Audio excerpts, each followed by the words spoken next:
Hello दोस्तों, राधे राधे। आप सभी का रिएक्शन में टू सिस्टर के चैनल में हार्दिक अभिनंदन है। दोस्तों आज बहुत दिन बाद मैं लॉन्ग वीडियो डालूंगी। इसका रीज़न भी है क्योंकि मैं अकेले हूँ वीडियो शूट करने के लिए, कोई मेरी हेल्प भी नहीं करता क्योंकि मेरी बहन चली जाती है जॉब पे और अकेले वीडियो शूट करना बहुत ही मुश्किल है।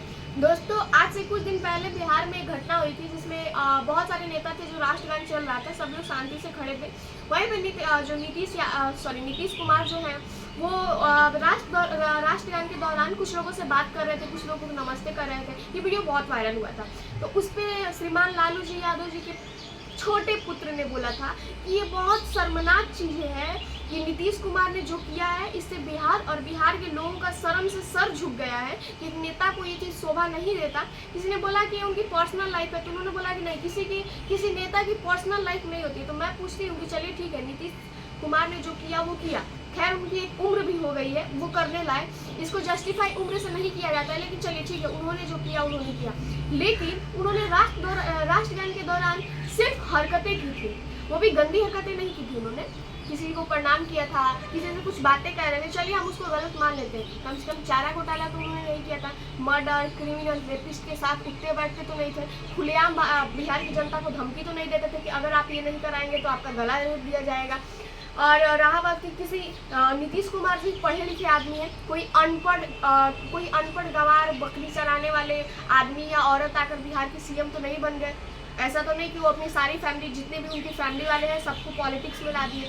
तो नीतीश कुमार तो बेटर है लालू यादव जी के परिवार से। और वैसे भी अभी जो लालू यादव जी के बड़े सुपुत्र जी ने किया है, खैर उनके रिएक्शन में उन्होंने उनको पार्टी और घर से निष्कासित कर दिया। ये सब दिखावा है और ये जनता जानती है कि ये सिर्फ और सिर्फ चुनाव के लिए हुआ है। और उनको निष्कासित इसलिए किया गया, इसलिए नहीं किया गया है कि उन्होंने दूसरी शादी कर ली, इसलिए किया गया कि चुनाव के 3 महीने पहले उन्होंने ये जो शादी का मैटर था वो रिवील किया। तो इसके लिए उनको प्रॉब्लम हो रही है, उनको 3 महीने बाद करना चाहिए। देखिए दोस्तों, जो बिहार को आगे बढ़ाना चाहते हैं, जो बिहार के भलाई के लिए काम करना चाहते हैं, कैसे करेंगे काम? आप मुझे बताइए कि पहली शादी उनके घर वालों ने कराई, चलिए आपकी मर्जी नहीं थी, ये मैं मानती हूँ। आपने उनको मारा पीटा, आपकी पूरी फैमिली ने मारा पीटा, उनको भगा दिया, चलिए ये बात भी जस्टिफाई है कि आप नहीं रखना चाहते थे उनको, वो चली गई, ठीक है, वो अपने घर जाके रह रही है। तो उसके बाद भी आप बिना तलाक दिए उनको दूसरी शादी कर लिए, दूसरा बच्चा भी कर लिए, ये कहाँ तक सही है? और तो दोस्तों घटना ये आ रही है कि इन्होंने दूसरी शादी नहीं, तीसरी शादी किया था। ये एक ऐश्वर्या यादव थी, ये अनुष्का यादव, और एक थी नेहा सिन्हा ऐसा कुछ नाम था उनका। उनसे भी इनका कोई चक्कर वक्कर चल रहा था। तो जब नेता ही ऐसे काम करेंगे तो फिर पब्लिक क्या करेगी? तो मुझे नहीं लगता है कि ऐसे लोगों को नेता बनाने की ज़रूरत है और ऐसे लोगों को पॉलिटिक्स में होना चाहिए। जब आपको पर्सनल लाइफ भी देखना है आपका, तो आप रहने दीजिए, पॉलिटिक्स छोड़ दीजिए, क्योंकि आपके भाई ने कहा था कि पॉलिटिशियन का कोई पर्सनल लाइफ नहीं होता है और पर्सनल लाइफ में कोई ऐसा घटना नहीं करता है। जब वो अपने ही घर की औरतों को इंसाफ नहीं दिला सकते तो बिहार के बाकी लोगों को क्या ही इंसाफ देंगे? फिर चाहे वो बिहार के नेता हो, यूपी के नेता हो, झारखंड के नेता हो या बंगाल के नेता हो। यादव जब नीतीश कुमार का वीडियो वायरल हो रहा था तो इन्होंने बोला था कोई पर्सनल लाइफ नहीं होती है, बिहार के नेता को ऐसा शोभा नहीं देता है, सीएम को शोभा नहीं देता है। और वहीं अभी उनसे सवाल पूछा जा रहा है तो बोल रही है मेरे बड़े भाई की पर्सनल लाइफ है। भाई पर्सनल लाइफ ये नहीं है। जब बात न्याय और अन्याय की आती है तो प्रोफेशनल हो जाती है। और खासकर पॉलिटिशियन के लिए जो लालू यादव जी को सपोर्ट करते हैं, जो आरजेडी पार्टी को सपोर्ट करते हैं, भाई एक तरफा किसी को भी सपोर्ट मत कीजिए, चाहे किसी भी पार्टी का।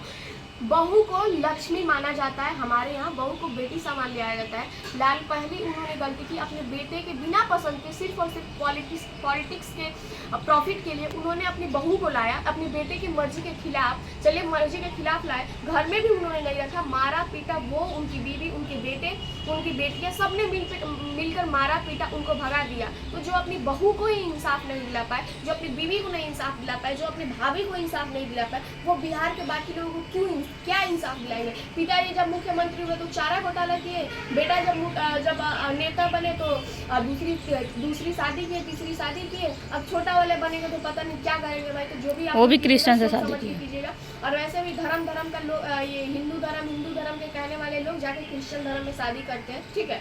तो मुझे नहीं लगता है कि अगर आपको धर्म नहीं देखना है शादी और विवाह में तो आप धर्म मत कीजिए, फिर हिंदू धर्म मत कीजिए। और आप लोग क्या संविधान बचाएंगे?